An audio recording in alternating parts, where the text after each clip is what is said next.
We're just talking about Scotiabank Arena, and I'm sure you've seen the comments. I'm sure you've been to games over the years. What was it like to play there, like in its heyday when that building was rocking? You know what? Pretty much every single building when it's rocking is fun to play. It really is, and no difference there. Hometown for me, so there's always a little extra excitement, and you want to you want to have a good game for the family and friends, and obviously it's always special feelings. Hmm. Adam, can you talk a little bit about what you're doing now with your time being a skills coach to the who's who in the NHL? I don't think a lot of people outside of it really understand the scope of what you do. How long you been doing it? How'd you get into it? And kind of what's your philosophy around helping these players manage their careers? Well, you know what? I was coaching and I got let go. And then, you're on that carousel of waiting for the phone to ring again. And coincidentally, I was watching NBA and they did a special on LeBron James and how he was working with a skills guy in the off season. And I kind of said to myself, that's interesting. So I called a couple guys that I coached, Steven Stamkos, for example, and I said, what do you think if we did that? And he said, yeah, I'd love that. And sort of that's how I started it. And what I do is it's a year deal, and we skate as much as the guys can find me in the summer. I travel everywhere in the summer, and the guys can get on the ice as much as possible. Obviously, married guys have a little harder time, kids, etc. But it's also their job, so guys are pretty dedicated, as you can imagine. And then during the season, I watch video. I watch basically every game. I don't think anybody watches more video than I do. And I send them clips, little voiceovers, little good things, bad things, and I approach it from a way of technically, what does the coach want right now? Like what's the correct play right now? Win a face-off, yeah. Battle the D, yeah. Get the puck out, yeah. Shooting it, dumping it, passing it. What is the correct play? How do you protect yourself? That's a big component because obviously the guys need to stay healthy, right? And we have a physical game. So I just kind of I approach their game as if I'm the coach, and I kind of look for all the details, the good and the bad, and we try and just make the guys better players. What's the most common thing that you find yourself correcting quite a bit with clients? Well, I would say honestly how they run their routes on a daily basis. Like you're coming into the zone, you dump it. What is the correct angle that you have to, that defenseman's going back for the puck? What's the correct angle you take so that you're going to cut them off at the pass and have a successful play? How to use your body correctly. We do play a fast game, and when you sort of watch the game in and game out day after day, you see sort of like what you would call trends. So obviously the other team is putting a guy on you, and their second guy's coming. Can you win this battle in a split second of time that you can make the next play? And when can you recognize when you actually have more time than you thought? I would say that's a real hard subject because the game is fast and it's physical. There's times that guys have a little bit more time than they thought, and they don't recognize that. Hmm. Mitch Marner's been a client of yours for some time. What makes No, he's him not. special?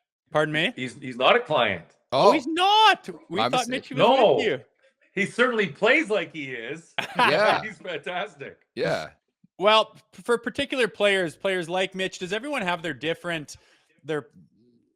strengths and their weaknesses? Do you got to kind of tiptoe around egos? And is it a customizable thing from player to player? Obviously, you're breaking down video, but do you really have to search for what each player is needing, or is it oftentimes preaching the same things? No, I think that's a great question. And the answer is yeah. Like Mitch Marner is different than Austin Matthews. Austin Matthews is different than Mitch Marner. So I would approach each guy differently. And yes, you have to get to know someone's personality, of course. I played a long time, so I know how that is in the locker room. I know how guys are. I know how willing guys are to change. I know some guys more than others. But to your point, yeah, that's a fun part of the job is I know what this particular player can do, and I know where he stands with his team and situation. For example, a seventh defenseman. Doesn't he need to become a sixth defenseman? Yeah. Yeah. Or you're going to go the other way around, right? So Yeah. you get in the lineup. I don't expect you to be the best defenseman on the team. So what does your coach want that he's going to put you in the lineup again tomorrow? Right. So that's a different conversation, different skill set, different drills than say the star of the team. That guy's a little different. Like the star of the team wants one more assist, one more goal, right? He's playing against the other team's best. So, you're looking for different things, and guys do have different skill sets. So we try and grow everybody's skill set a little bit more. You know what? I'll be honest. I'm stunned to find out you haven't worked with Marner, because the more I watch this game, the more I think of you and just your playmaking abilities. What makes Mitch so special in your eyes? Well, you're talking about a guy that controls the puck. Fantastic.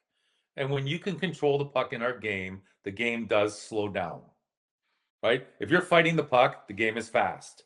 I don't care who you are. So his hands, his skills have obviously over his career, from junior, etc., allowed his brain to be the smart player. Why? Because he sees everything. Like your Tom Brady sees everything, every single play, right? That's his job as a quarterback. So Mitch is technically a quarterback, and when you watch him play, that's what you see. He navigates around the ice and he does things that other guys can't do, and most of it to me is always with the puck, and because of that, he doesn't take a lot of contact because he also sees things so well, right? And obviously, he plays with a guy who's a shooter who knows how to like. Obviously, Austin Matthews knows how to get open. That's one of his great skills, as most shooters are. And they have a great chemistry, and that's what you see every night. You guys are lucky people. You get to see them every night. Big time. Having Toronto Maple Leafs being built the way they're built with high end offense, they've got a lot of all-star players that, their gift is playmaking and putting the puck in the net. Yet in the playoffs, they've had trouble scoring goals. Is that a mental block, do you think, or how would you approach that if you were to take that group of players and try to get them over that hump? Well, that's a tough question because you don't know what's being told to them on a daily basis. Yeah. And yeah, they are a very talented group. It could be just one play at one given time that gets them over that hump, right?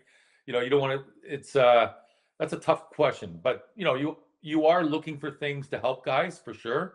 Obviously, for those guys, the power play has to click.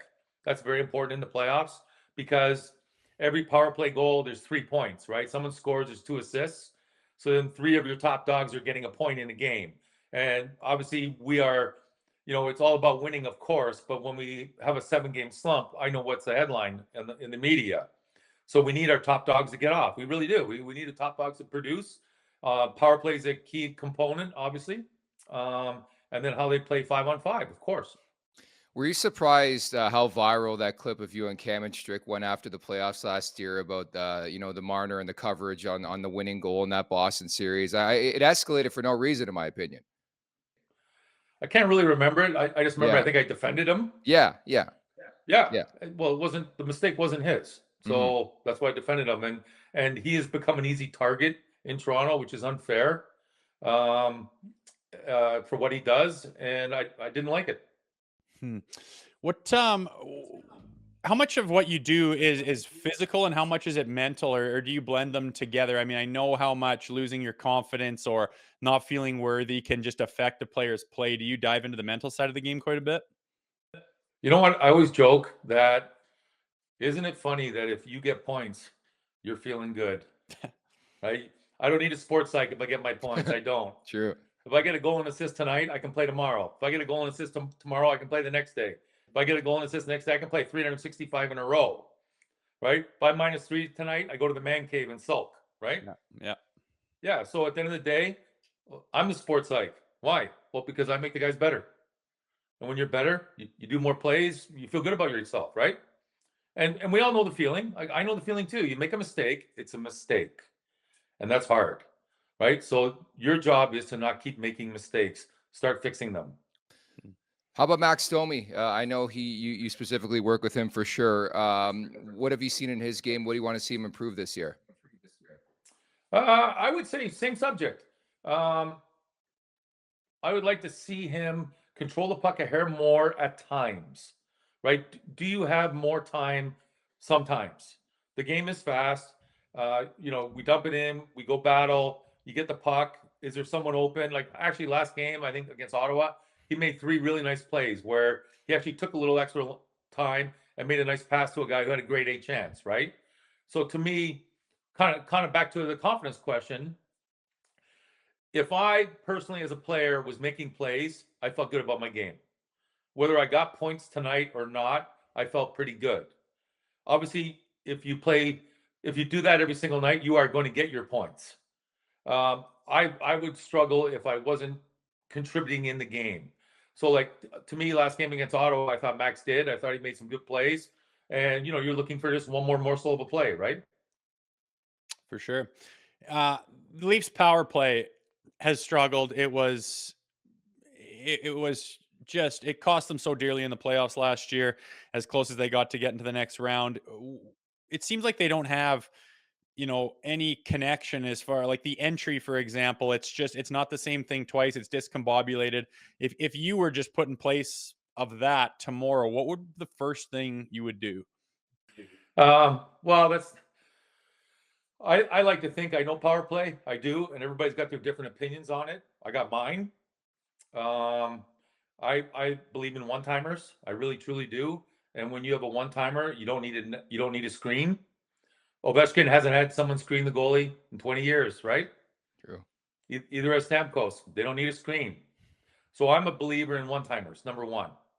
I'm a believer in a quarterback getting the puck all the time to set up the one-timers. And obviously we have to get it back. There's fatigue involved.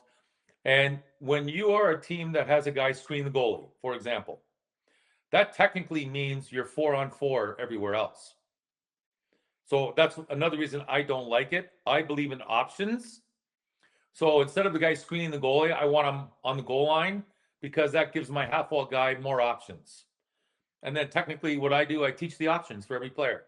Nick Backstrom has a different set of skills than Ovechkin. That's a fact, right? Mm-hmm. And, obviously Ovechkin's one-timer is a weapon for sure, but it was my first meeting with him.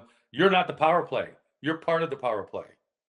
You're a key component of the power play because of your shot, but it's still Nick Backstrom's job to make the right play. He's the quarterback. He's Tom Brady. So I believe in options, basically. You're hired. You're hired right now for the Leafs, okay? I want to get your thoughts on playing with Craig Berube in Washington. Your thoughts on how he's done so far behind the Maple Leafs bench, and what was he like to have as a teammate? Great teammate. He sat in front of me on the bus and on the plane. Played with him 7 years.